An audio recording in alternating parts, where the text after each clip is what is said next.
जहां पूरी दुनिया जाने की कोशिश कर रही है वो है चांद। एक के बाद एक, अमेरिका हो या रूस, चीन हो या फिर अब भारत देश चांद पर जाना चाहता है। लेकिन आपने कभी सोचा है कि आखिर चंद्रमा की दुनिया कैसी है? चांद पर मिट्टी है या पत्थर, समुद्र है या नदियां, पहाड़ हैं या रेत के मैदान, पानी है या कुछ और? चांद की धरती पर एलियन है या इंसान? तो चलिए दोस्तों, अगले कुछ देर में ले चलते हैं आपको चांद की सैर पर। तो चलिए शुरू करते हैं अपने चांद के सफर को। धरती से चांद की दूरी लगभग 3,84,400 किलोमीटर है। पृथ्वी से चांद तक पहुंचने में सबसे कम समय 4 दिन अमेरिका को लगा है। वहीं अगर हम चंद्रयान के रास्ते से चांद पर जाते हैं तो लगभग 40 दिन का समय लगेगा। अगर यह मानकर चलें कि हम अमेरिकी स्पेस क्राफ्ट में बैठकर चांद पर जा रहे हैं तो हमें वहां पहुंचने में 4 दिन का समय लगेगा। 4 दिन बाद हम चांद की जमीन पर होंगे। चांद की जमीन पर उतरने के बाद जो हमें सबसे पहले दिखेगा वो है चांद की जमीन। आपको चांद की जमीन ऊबड़ खाबड़ नजर आएगी। चांद की जमीन पर हर तरफ आपको बड़े बड़े गड्ढे दिखाई देंगे।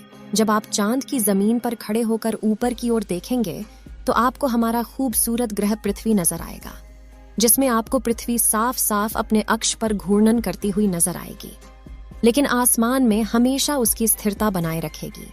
अर्थात चांद पर खड़े होकर पृथ्वी को कई वर्षों से अगर हम निहारते रहे तो वह अपनी जगह से टस से मस नहीं होगी। चांद का गुरुत्व आकर्षण पृथ्वी के मुकाबले 6 गुना कम है, यानी चांद की जमीन पर जाने के बाद हमारा वजन 6 गुना कम हो जाएगा। यदि पृथ्वी पर आपका वजन 60 किलो है तो चांद की सरफेस पर आपका वजन केवल 10 किलो ही रह जाएगा।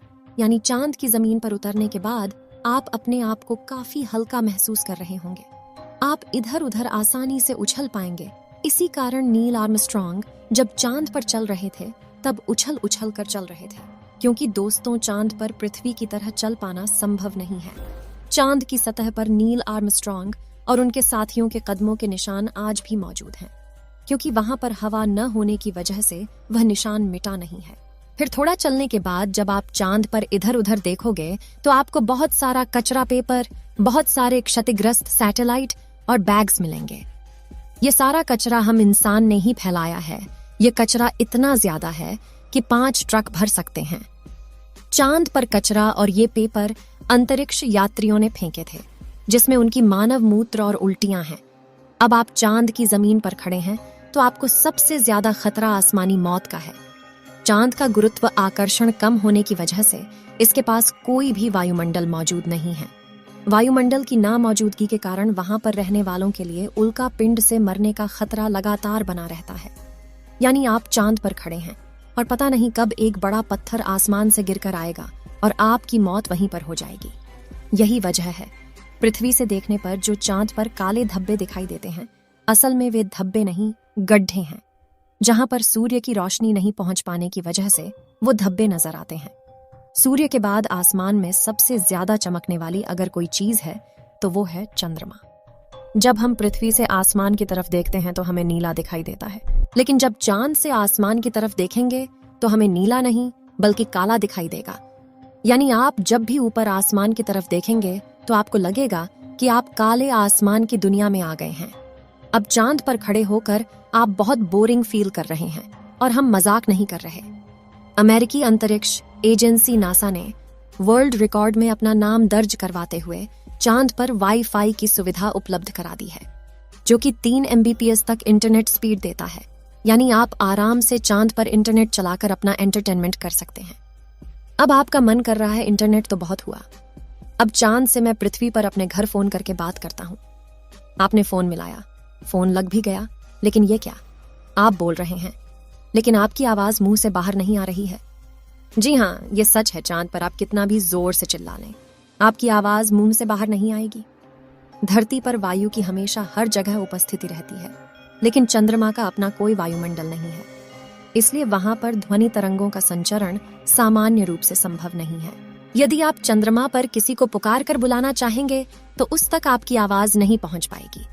परंतु चंद्रमा पर एस्ट्रोनॉट्स स्पेस सूट में रहते हैं, जिसमें ऑक्सीजन और नाइट्रोजन भरकर कृत्रिम रूप से वायुमंडलीय दबाव बनाया जाता है। इसलिए वे सूट में बात कर सकते हैं और उसमें लगे माइक्रोफोन की मदद से किसी अन्य व्यक्ति तक भी अपनी बात पहुंचा सकते हैं। इस तरह से चंद्रमा पर टेलीफोन के काम करने में तो कोई समस्या नहीं है, लेकिन आपको ध्वनि को अपने मुंह से माइक्रोफोन तक पहुंचाने के लिए किसी माध्यम जैसे वायु की आवश्यकता पड़ेगी, जो कि इस स्पेस सूट में ही संभव है। भविष्य में अगर चांद पर इंसानी बस्ती बनती है तो यह संभव है कि टेलीफोन से चांद पर बात की जा सकती है, लेकिन चंद्रमा से पृथ्वी तक सिग्नल पहुंचने में लगभग 1.27 सेकंड का समय लगता है। इसलिए पृथ्वी से संपर्क के दौरान आपको रुक रुक कर बात करनी पड़ेगी। अब चांद पर हमको रहना है, तो अब बात करते हैं चांद पर दिन और रात के बारे में। चांद को पृथ्वी का एक चक्कर लगाने में 27.3 दिन लग जाते हैं और अपने अक्ष पर भी एक चक्कर लगाने में इतना ही टाइम लगता है। यही वजह है कि चांद पर हमें एक बार में एक भाग ही दिखता है, दूसरा भाग छिपा रहता है। वहीं चांद पर एक दिन करीब 14 दिन का होता है। रात भी इतनी ही लंबी होती है, यानी चांद की सतह पर मौजूद वस्तुओं पर रात और दिन का बहुत ज्यादा असर होता है। रात में चांद का तापमान लगभग -153 डिग्री तक गिर जाता है, जबकि दिन में तापमान 180 डिग्री सेल्सियस तक बढ़ जाता है। फिर चांद के अलग अलग हिस्सों की स्थितियां भी अलग अलग होती हैं। माना जाता है कि चांद का साउथ पोल ज्यादा ठंडा होता है। रात तो वहां पर इतनी ठंडी होती है कि पृथ्वी का कोई भी मनुष्य शायद ही उन हालात में रह पाए। बस्तियां बसाने की कल्पना तो दूर की बात है। अगर वैज्ञानिकों की माने तो चांद के साउथ पोल पर दिन में भी तापमान ज्यादा गर्म नहीं होता है, लेकिन रात बहुत ही ठंडी होती है। समय गुजरने के साथ ही यह गिरता है और बर्फ जमने लगती है, जो कि इस क्षेत्र में रहने की स्थितियों को और भी भयानक बना देती हैं। इन्हीं भयानक स्थितियों के चलते चांद पर अब तक जितने भी मिशन गए हैं वो सब उत्तरी इलाकों में किए गए हैं।